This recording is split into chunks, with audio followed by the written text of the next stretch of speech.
sommes un peuple qui s'est construit autour d'identités multiples, parfois complémentaires, parfois conflictuelles.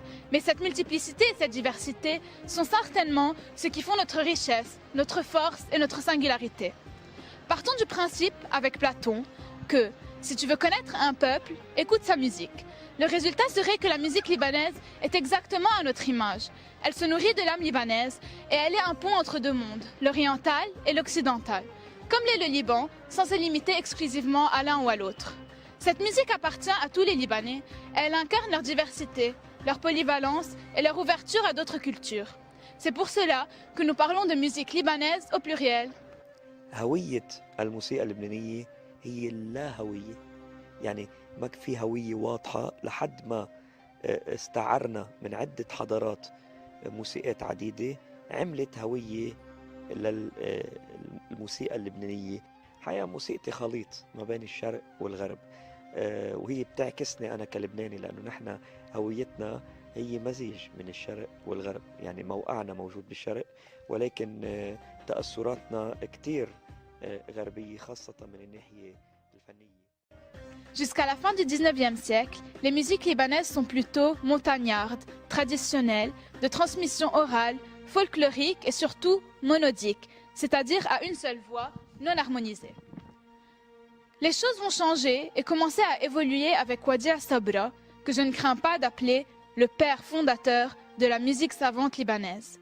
Wadia Sabra est né à Beyrouth en 1876 et très jeune, il montre de telles dispositions pour la musique qu'en 1892, alors qu'il a à peine 16 ans, il obtient une bourse du consulat de France pour aller étudier la musique à Paris. C'est là qu'il fait une rencontre capitale avec le grand compositeur français Camille Saint-Saëns, qui devient son maître et dont il apprend l'écriture musicale, l'harmonie et le centrepoint. À son retour au Liban, en 1910, il fonde une école de musique qui devient, en 1929, le Conservatoire national supérieur de la musique de Beyrouth.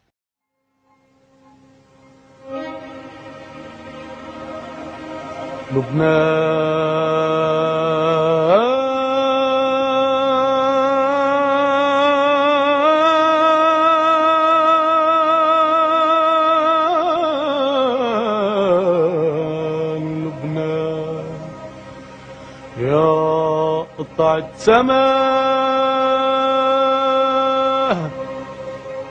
عالأرض تاني مائلة اللي يحكيلي نحنا مين وليش نتلفت خايفين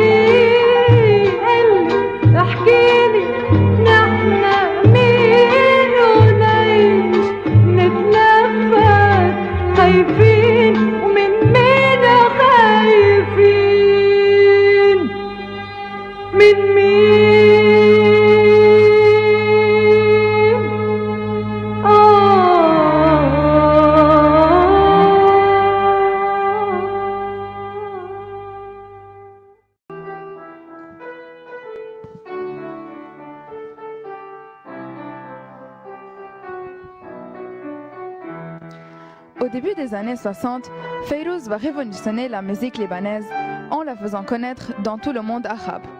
Et avec elle apparaissent de nombreux chanteurs assez célèbres, dont Sabah, Wadia Safi, Nesri Shamseddine et Salwa Atrib, qui devient la plus célèbre chanteuse de comédie musicale libanaise. Aujourd'hui, certains des nombreux chanteurs libanais sont devenus des superstars du monde arabe.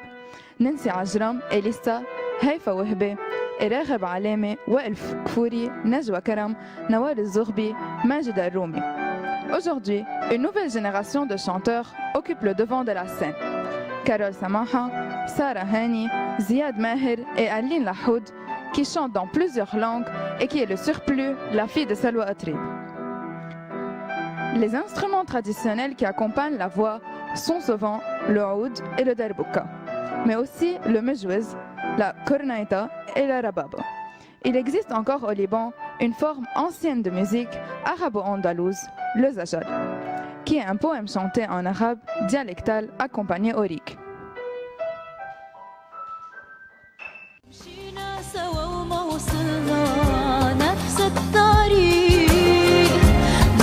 المحطة تلاقينا وضيعنا الطريق.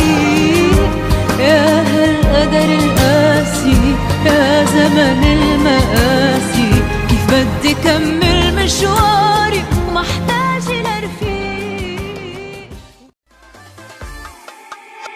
يا قلبي ضل سهر وغني ليل نهار، يا قلبي ضل سهر وغني ليل نهار، عيش الحب وضلك حب وخلي السهرة تشرقت نار. يا قلبي ضل سهر وغني ليل نهار، عيش الحب وضلك حب وخلي السهرة تشرقت نار.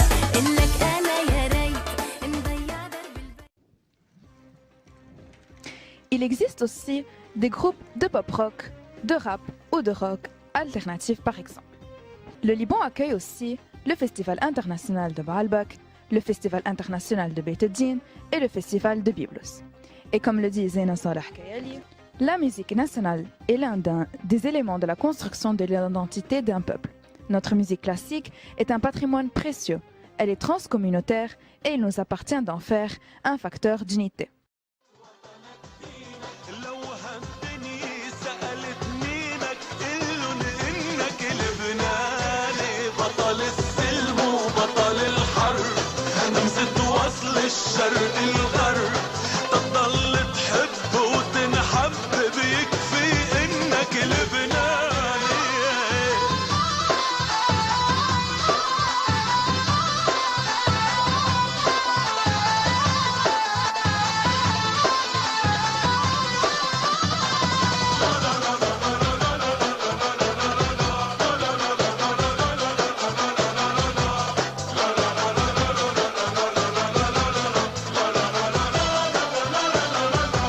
لبناني ومطرح ما تروح حامل